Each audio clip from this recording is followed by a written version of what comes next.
Hello there, this is Nightline and I'm Muhammed Ahmad Hamdan. The top stories. Selangor FC punishment for skipping Charity Shield. Sultan Sharafuddin blasts excessive MFL penalties. And civil servants' pay hike rates to be announced before 2025 budget.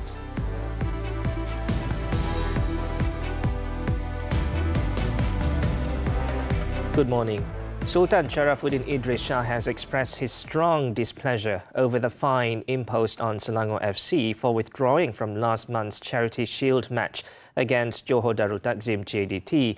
The Sultan of Selangor said he felt very disappointed and deeply saddened by the decisions made by members of the Malaysian Football League MFL and the Malaysian Football Association FAM, particularly its president, Datuk Hamidin Muhammad Amin. In a statement on Wednesday, Sultan Sharafuddin said he was surprised and upset because Hamidin did not take a serious stance despite his previous role as the Secretary-General of the Selangor Football Association FAS from 1995 to 2013 and his experience in the Selangor football arena. The Sultan also considered the decision by the MFL to be irresponsible, made without compassion, inhumane and lacking concern for the injustice that occurred. He added that the penalties imposed, including compensation for losses incurred by the host and the MFL, requirement to hold a Super League 14 match without spectators, as well as a 3-point deduction on Selangor FC were excessive and unreasonable, given that the victory had already been awarded to the opposing team. Citing the May 5th acid attack on Selangor winger Faisal Halim and several other national footballers, Sultan Sharafuddin said he had consented for Selangor FC to submit a request to postpone the Charity Shield match as the Selangor FC players were still in a state of trauma and fear. However, the MFL rejected the postponement request. Sultan Sharafuddin also remarked that he had been involved in the local football scene since 1968 until his retirement in 1990, but in that time he had never witnessed a situation like this. He noted that his current role as the patron of FAS is limited, but if it were up to him, he would not hesitate to pull the Selangor FC team out of the Super League. The Selangor ruler also reminded the MFL to make decisions carefully, as football is a beloved sport that unites Malaysians based on a high spirit of sportsmanship. However, these extreme actions by the MFL do not reflect this spirit and will only damage the reputation of local football and public support for the sport. Now, Selangor Menteri Besar Datuk Seri Amiruddin Syari has also echoed the sentiments shared by Sultan Sharafuddin, denouncing MFL's decision concerning Selangor FC as unjust. In a statement, Amiruddin expressed the state government's dismay at MFL's handling of the matter, saying that the actions taken by the Football League governing body not only disregard fairness, but also neglect the humane treatment of players, especially in light of the recent violent incidents involving several national footballers. He pointed out that the crime against Selangor FC player Faisal Halim was a black mark in the history of football in the country, and the MFL, as the Football League administrator, should play a role in upholding justice, opposing violence and showing empathy towards the affected players. Amiruddin also said that MFL's unprecedented actions had caused widespread anger and disappointment among supporters. He also said that the state government has agreed to launch a fundraising campaign to help Selangor FC pay the 100,000 ringgit fine imposed by MFL, adding that further details on the initiative would be shared soon. In the meantime, Datuk Seri Shahril Mokhtar announced on Wednesday that he has resigned from the FAM, believed to be over the punishment against Selangor FC for missing the Charity Shield. The Selangor FC director said his resignation was for all his roles with the association, including as the manager of the national under-23 team. Saya dah bertakat jawatan hari ini, surat dah sampaikan kepada Datuk Presiden dan juga Syurga Agung FAM tengah hari tadi. Satu lagi, mungkin orang tertanya kenapa saya letak jawatan. Saya rasa dengan kemelut bola sepak yang berlaku sekarang ni, saya rasa jalan terbaik adalah untuk saya mundur dirilah dulu daripada FAM, supaya saya lebih fokus kepada Football Association of Selangor FAS dan juga Selangor FC buat masa dan ketika ini. Syaril was also the chairman of FAM's Sponsorship and Marketing Committee. Moving on, the rates of civil servants' salary increase, which will be implemented from December this year, will be announced before the tabling of the 2025 budget in October. Prime Minister Datuk Seri Anwar Ibrahim said the revised Public Service Remuneration System, SSPA, is not only fair but also meets current demands. Dah berbelas tahun tidak ada kajian ganjaran yang adil. Sebab itu saya semalam juga di Parlimen bila ditegur, saya tegaskan saya tidak tolak ansur kerana tanggungjawab kita untuk memberikan apa yang mampu dan menasabah kepada pejabat awam, dan insya-Allah yang saya akan umumkan sebelum bajet atau belanjawan tahun ini. Anwar said this in his speech at the Prime Minister's Department Excellent Service Award 2023 ceremony in Putrajaya on Wednesday. The SSPA review was undertaken by the Unity Government last year after the last review of the salary scheme was conducted in 2013. Following the completion of the review, Anwar announced on Labour Day that civil servants will enjoy a salary hike of more than 13%, the highest in the nation's history. The salary increase, starting on December 1st this year, is the first revision in 12 years. Amendments to the Environmental Quality Act, which increase penalties for the illegal importation of electrical and electronic waste to a maximum fine of 10 million ringgit, will take effect on July 7th. Natural Resources and Environmental Sustainability Minister Nik Ahmad said this was one of the government's efforts to combat illegal e-waste import syndicates. According to Nik Nazmi, the heftier fine, increased from just $500,000 ringgit previously, is believed to be able to curb any importation, smuggling and placement of electronic scheduled waste, whether via land, at sea or in transit, without the approval of the Department of Environment, DOE. He added that the DOE will also continue to beef up monitoring and enforcement on the importation of e-waste by the recycling industry. Stern action will also be taken against any importer who fails to comply with the rules and laws that have been set, including sending the imported e-waste container back to the country of origin. The minister said this at a press conference after inspecting containers containing e-waste seized by the Customs Department at Westport in Klang on Wednesday. As many as 106 of the 301 containers detained from March 21st to June 19th contained e-waste that was believed to be illegally imported from Western countries. Bank Negara Malaysia BNM may impose penalties for violations of regulatory provisions under its supervision following recent online banking service outages.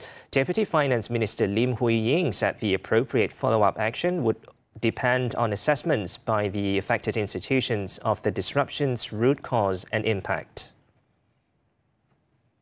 Bank Negara Malaysia telah mengambil tindakan segera mengarahkan institusi-institusi pembangkang yang terlibat menentukan punca utama gangguan itu berlaku dan seterusnya menetapkan langkah pembetulan dan pencegahan yang sesuai bagi mengelakkan isu yang sama berulang. Di samping itu, bank juga telah diarahkan untuk berkomunikasi dengan pelanggan yang terjejas termasuk menjawab segera sebarang aduan dan pertanyaan yang disebabkan oleh gangguan tersebut. Lim was replying to a question by Air Hitam MP Datuk Seri Wee Ka Siong during question time in the Dewan Rakyat on Wednesday about the government's view on frequent online service outages by banking institutions and how prepared it is to impose penalties. She said BNM was closely monitoring the situation and would ensure that the banking institutions involved restore normal banking services as soon as possible. Under the Financial Services Act and the Islamic Financial Services Act, BNM has the authority to take supervisory and enforcement action against financial institutions found to be non-compliant with any provision of the relevant policy document. This includes the failure to ensure that unplanned downtime experienced by critical systems affecting service access to customers does not exceed the maximum tolerable period. The Public Accounts Committee (PAC) has recommended that the Rural and Regional Development Ministry intensify its oversight of Felcra Berhad subsidiaries to align their operations with the organisation's original objectives. This is among the 5 recommendations suggested by the PAC for the government to consider after the debt owed by 14 Felcra subsidiaries reached 1.28 billion ringgit as of April 2022. KKDW dan mereka perlu lebih bertanggungjawab dan juga tegas mengawal selia anak syarikatnya supaya menjana keuntungan dan mencapai matlamat penubuhan. Ketiga, mereka hendaklah membina keupayaan sebelum menceburi apa-apa bidang yang selain daripada perniagaan teras. In addition, the PAC said the ministry must also ensure Felcra and Felcra Properties develop a comprehensive strategy that includes sales and business opportunities for the Semarak 20 project to ensure that Felcra can repay its debt to the government and strengthen its financial position. The Minister of Finance Incorporated, MOF Inc., the Finance Ministry, the Rural and Regional Development Ministry and Felcra have been given 2 months to submit actions taken on the recommendations made by the PAC over the issue. The Malaysian Anti-Corruption Commission, MACC, has arrested another person as part of its bribery probe involving 2 highway projects in the Klang Valley worth 1.6 billion ringgit. The latest arrest involves a man in his 40s who is the 9th person to be arrested in the case. The 3-day remand order was issued by Magistrate Irza Zulaika Rohanuddin on Wednesday morning. The individual was arrested at the MACC headquarters while giving a statement at around 7 p.m. on Tuesday.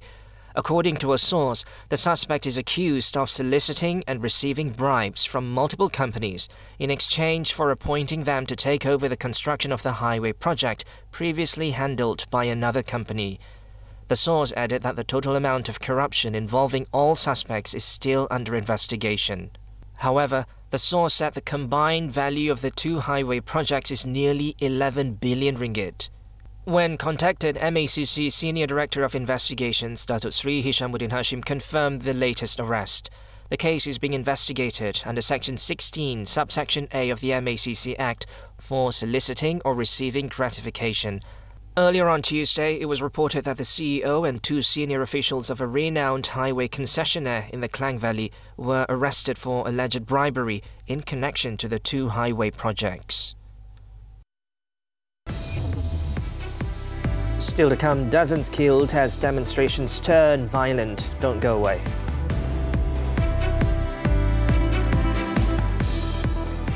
Kunci perubahan dan permulaan baharu dalam hidup bermula dengan keinsafan. Air mata malaikat maut 7 Jun. Kiswah Kaabah 14 Jun. Tuli Karena meninggalkan syalat subuh 21 Jun. Surga untuk Isteriku 28 Jun. Sama-sama renungi di slot naluri Jun ini setiap Jumaat 3 petang di TV3 dan stream sekarang melalui Tonton. 5 sebab anda perlu menonton cerita Rama TV3 Jun ini. Pertama, ketabahan hidup bermadu. Betul ke cara you ni? Kedua, penyesalan tidak berpenghujung. Mak! Ketiga, niat yang disalah erti. Manusia ke Allah? Keempat, misteri sebuah kehilangan. You suka Daniel kan? Kelima, Cerita Rama TV3, satu destinasi untuk semua telefilm hebat kegemaran anda dan stream sekarang melalui Tonton. Cinta yang cuba dipertahankan, diuji oleh rahsia yang meruntuhkan kepercayaan. Dom, that's absolutely stupid! Why did you do that? Lalong di ba sinabi ko sa'yo ang buong matita-tita talaga ang tigas-tigas ang ulo mo? Let me explain. Masihkah ada jalan untuk mereka kembali bersama? To Have and To Hold, setiap Sabtu 12.30 hari. Di TV3 dan stream sekarang melalui Tonton. Hai semua, jom kita sediakan mi sedap. Mula-mula, mi sedap, saya pun nak. Okey. Jom kita mula. Kelazatan mi sedap goreng, kegemaran Malaysia, chef pilihan anda. Welcome back. Kenyan President William Ruto said Wednesday he would not sign into law a finance bill proposing new taxes a day after protesters stormed Parliament, which saw at least 23 people shot dead. Ruto said the bill caused widespread dissatisfaction and he has listened and conceded.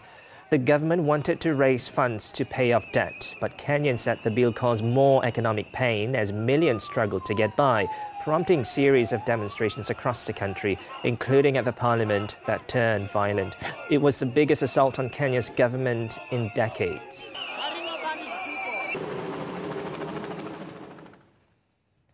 Wikileaks founder Julian Assange landed in Australia on Wednesday after pleading guilty to violating US espionage law in a deal that sets him free from a 14-year legal battle. During a 3-hour hearing held earlier in the US territory of Saipan, Assange pleaded guilty to one criminal count of conspiring to obtain and disclose classified national defense documents, but said he had believed the US Constitution's First Amendment, which protects free speech, shielded his activities. Chief US District Judge Ramona Manglona accepted his guilty plea, noting that the US government indicated there was no personal victim from Assange's actions.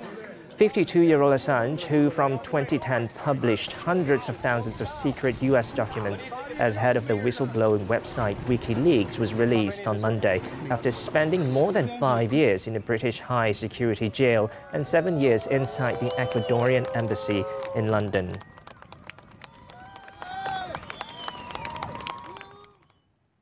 South Korean authorities on Wednesday ordered a halt to the operations of a manufacturer of lithium batteries after a fire killed at least 23 people. According to a government official, the company Articel was ordered to shut down its only factory for inspections. It added that 3 company officials were also under investigation on suspicion of violating industrial safety laws. Articel chief executive Park Soon-kwon, in the meantime, apologized on Tuesday for the fire, but said the company had followed all safety regulations and training requirements. Investigators have begun a probe to determine the cause of the blaze amid questions about the company's hiring of foreign workers on a temporary basis and whether they received adequate safety training. Monday's fire at the lithium battery manufacturing plant was one of the deadliest industrial accidents of recent years.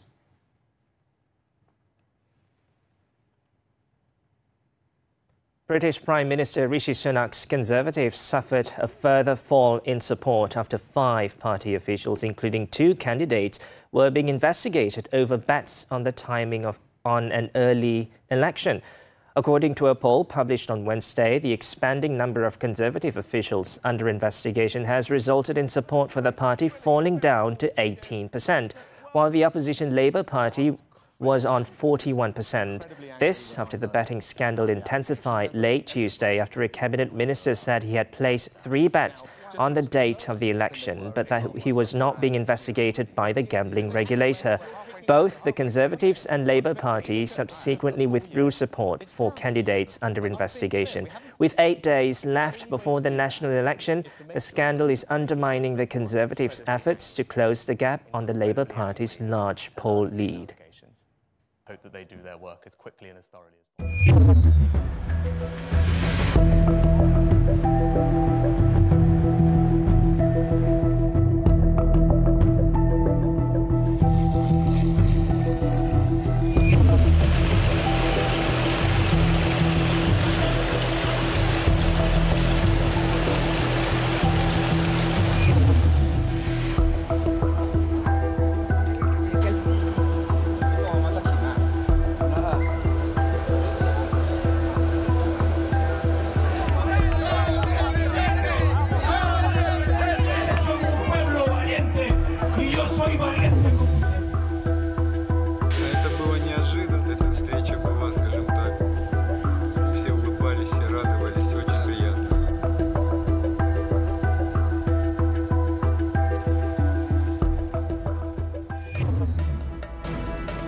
Martinez sends Argentina into the last 8. Sports right after this breather.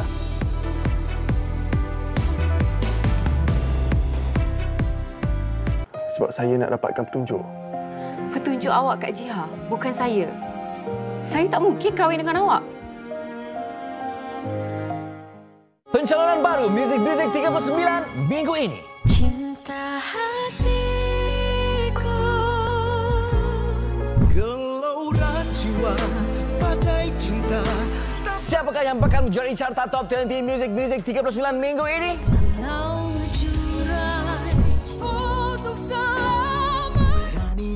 Semuanya dalam Muzik 39 Ahad ini jam 12.20 tengah hari di TV3 dan stream secara langsung di aplikasi Tonton.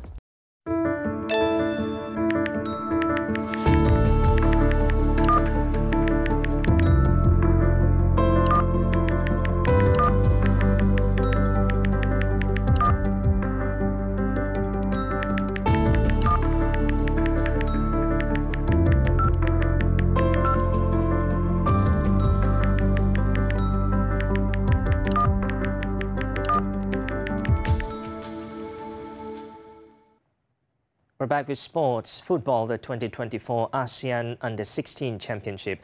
The national squad's hopes of qualifying to the quarterfinals took a blow after they went down 2-0 to Australia on Wednesday. Australia opened the scoring in the first half's added time through Almani Tatu before Rhys Williams sealed the convincing win just before the final whistle. With the results, Malaysia face a must-win match against Thailand in their Group C match on Saturday.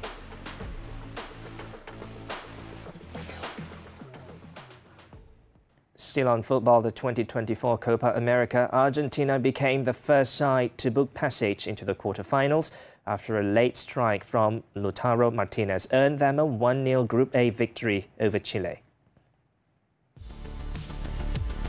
After a cautious opening spell, Argentina took the game by the scruff of the neck, but wasted several opportunities to score. Julian Alvarez forced Chile's 41-year-old goalkeeper Claudio Bravo into a save in the 22nd minute with a first-time shot.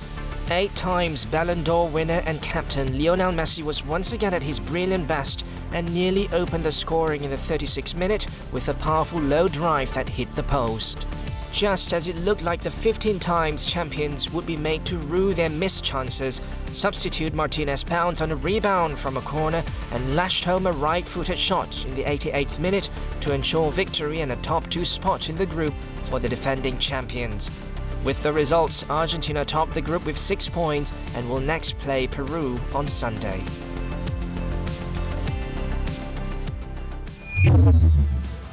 In another match, Jonathan David scored the only goal as Canada reignited their campaign with a 1-0 victory over Peru, its first victory over a South American opponent in 24 years. While Canada had the majority of possession in the first half, Peru had the better chances, with Canada goalkeeper Maxime Crepeau pulling off a sharp save to deny Piero Quispe in the 27th minute. Canada, however, put up a stronger fight, with David scoring the winning goal in the 74th minute when Peru were caught out by a swift counter-attack. The win moves Canada into second spot in the group on 3 points.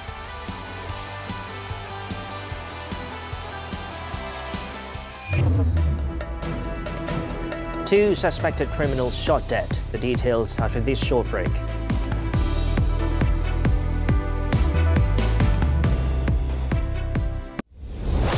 Menuntut keadilan yang terpendam.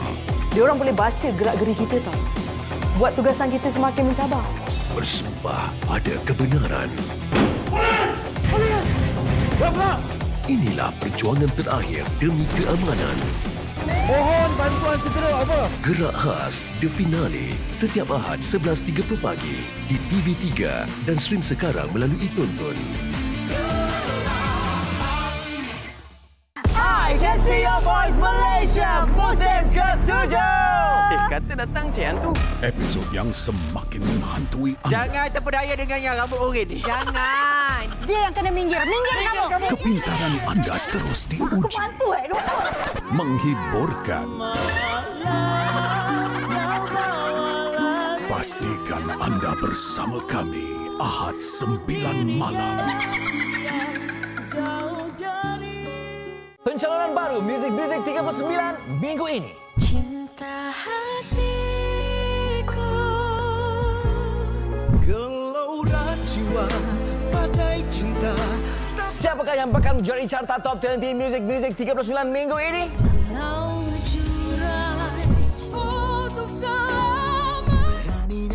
semuanya dalam Music 39 Ahad ini jam 12.20 tengah hari di TV3 dan stream secara langsung di aplikasi Tonton. Thanks for staying with us. The two men killed in a shootout with police along Jalan Permatang Baru, Sungai Lokan in Butterworth early on Wednesday morning are believed to have been on their way to commit a crime. Police believe that they were either planning a robbery or trafficking drugs.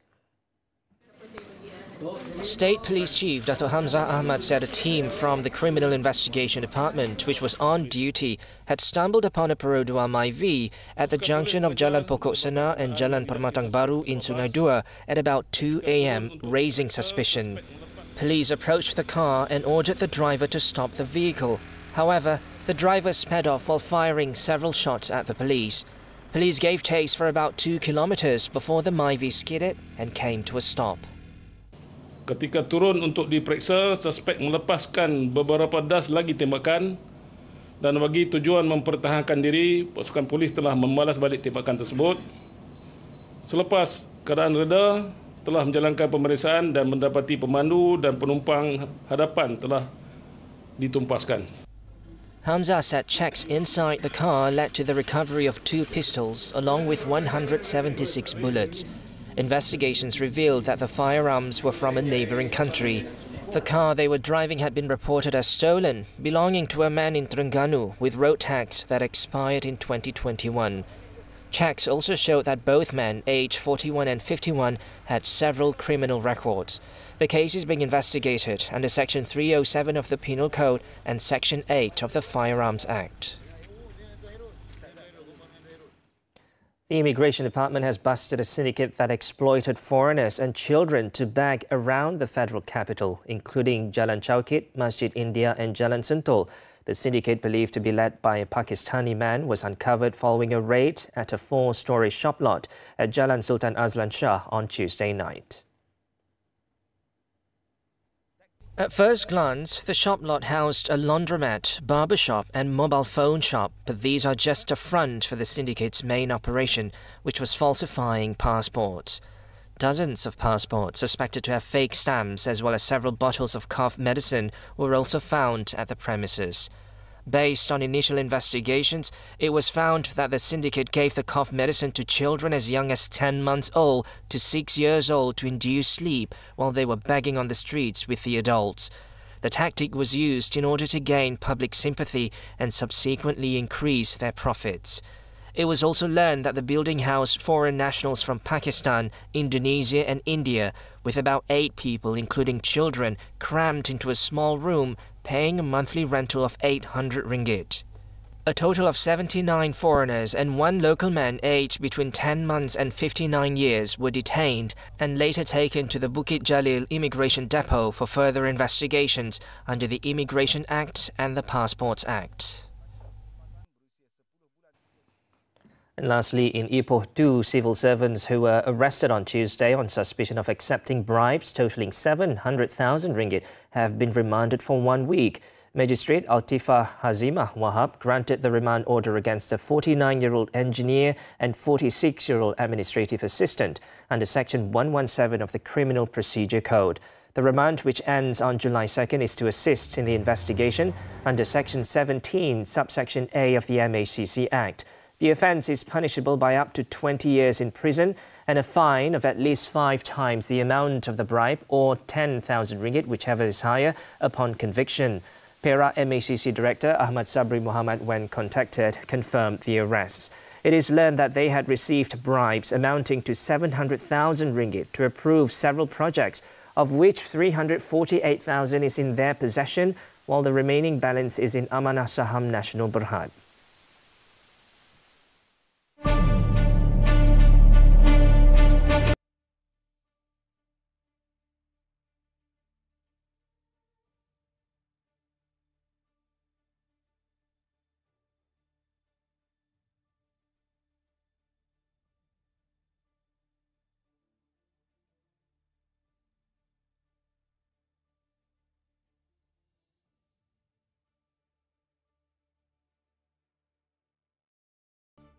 All right, Nightline draws to a close this time around. Let's take a look as Kosovo artist creates grey mosaic portrait of Michael Jackson paying homage to the late King of Pop on the 15th anniversary of his death.